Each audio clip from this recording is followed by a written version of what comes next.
അണ്ണാ പടം കണ്ടി നല്ലൊരു എൻ്റർടൈനറാണ്. കമലഹാസൻ്റെ പെർഫോമൻസ് പഴയ കമലഹാസനെ കാണാൻ പറ്റി. എല്ലാവരാണ് പെർഫോം ചെയ്തിട്ടുണ്ട്. സ്ക്രിപ്റ്റ് നല്ലതാണ്, ഡയറക്ഷൻ നല്ലതാണ്, സ്റ്റോറി നല്ലതാണ്. മറ്റേ ഈ പറഞ്ഞ വയലൻസ് ഇത്രയില്ല, ഇഞ്ചുറി സീൻസ് അങ്ങനെ അത്രയില്ല. എല്ലാവരും പെർഫോം ചെയ്തിട്ടുണ്ട്. തമിഴ് മനസ്സിലാക്കുന്ന സബ്ടൈറ്റോടൊപ്പം കാണും.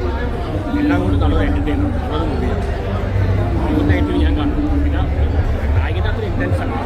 എന്നാലും മണിയത്ര കമലഹാസ് കോമ്പിനേഷൻ കമലഹാസ് ശരിക്കും തോന്നും. ചിമ്പു തന്നെ ചെയ്തിട്ടുണ്ട്. ഞാൻ അധികം പറയുന്നില്ല. ചിമ്പു തന്നെ ചെയ്തിട്ടുണ്ട്.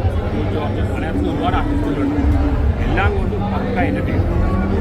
അത് ലാഗൊന്നുമില്ല. സിനിമ സബ്ജക്റ്റോട് കാണും, നമ്മളറിയാം.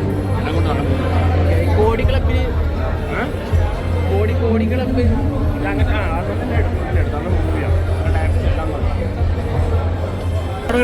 പടം അടിപൊളിയാണ്. കമലഹാസൻ, അതായത് മണിരത്നം കമലഹാസൻ കോംബോ 38 വർഷങ്ങൾക്ക് നായകൻ എന്ന സിനിമയ്ക്ക് ശേഷം വന്നിട്ടുള്ള സിനിമ തന്നെയാണ്. ഇതിന്റെ മ്യൂസിക് നമുക്ക് എടുത്തു പറയാം. ചുമ്മാ വാരി വരച്ചിട്ടുള്ള മ്യൂസിക് അല്ല, നമ്മളെ ബോറടിപ്പിക്കുന്ന സാധനമൊന്നുമല്ല. എ ആർ റഹ്മാൻ അതിന്റെ ആ ഒരു മൂഡ് പിടിച്ചു പോയിട്ടുണ്ട്. ഒരു പുതിയൊരു ജോണറിലേക്ക് പോകുന്ന രീതിയിലാണ് ചെയ്തത്. ഇതിന്റെ ഡയറക്ഷൻ അടിപൊളിയാണ്. ക്യാമറ രവി ചന്ദ്രൻ, അദ്ദേഹത്തിന്റെ ക്യാമറ വർക്ക് കിഡിലമാണ്. എന്തായാലും പടം ബ്ലോക്ക് ബസ്റ്ററാണെന്നുള്ള ഉറപ്പാണ്. കാരണം കമലഹാസനെ സംബന്ധിച്ച് നമുക്കറിയാം ഒരുപാട് പ്രായമുണ്ട്.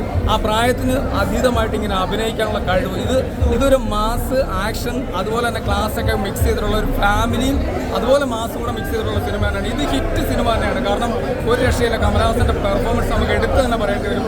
നല്ല സിനിമയാണ്. ഇത് സൂപ്പർ ഹിറ്റ് ആയിരിക്കും. ചിമ്പു മലയാളത്തിൽ ചിമ്പുവിനെ കുറിച്ച് ഞാൻ പറയാൻ വിട്ടുപോയി. ചിമ്പു എന്ന് പറയുന്നത് മലയാളത്തിൽ നമ്മൾ ഒരു വിഭാഗം മാറ്റി നിർത്തപ്പെട്ട ഒരു നടനായിരുന്നു. പക്ഷേ എന്തായാലും ചിമ്പുവിൻ്റെ ഈ തമിഴ് ഇൻഡസ്ട്രിയിൽ ഇനി ചിമ്പു ഭരിക്കുമെന്നതിനുള്ളത് ഒരു സംശയം വിചാരിക്കേണ്ട. ചിമ്പുവിനെ ഇങ്ങനെ അഭിനയിപ്പിക്കാനുള്ള കഴിവ് മണിരത്നം പോലുള്ള ബ്രില്യൻ്റ് ഡയറക്ടർമാരെ കയ്യിൽ കിട്ടുമ്പോഴാണ് ചിമ്പുവിനൊക്കെ എന്താണെന്ന് നമുക്ക് അറിയാൻ പറ്റുള്ളൂ. ചിമ്പു എന്ന് പറയുന്നത് ഒരു രക്ഷയില്ല. ചിമ്പു കിടിലാണ്.